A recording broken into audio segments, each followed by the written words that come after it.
into a cupcake. There was a zombie who liked cupcakes, and then he one time he robbed a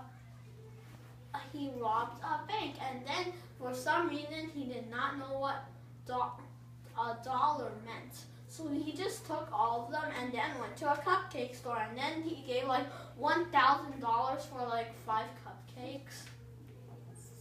And then he like robbed the bank again.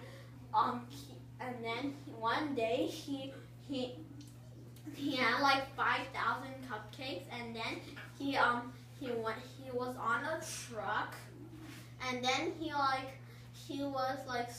a police saw him, a zombie, and then called 911,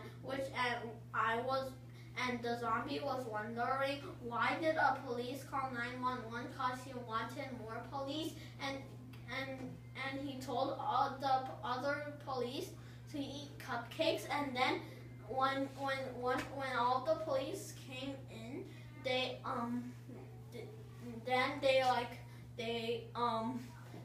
all the cupcakes fell on them, and then the police accidentally trampled on a person, and then it bumped into a giant cupcake, because there was cupcakes on his eyes and he could not see. So he bumped into a giant cupcake and he was stuck in there. Thank you for listening to my story.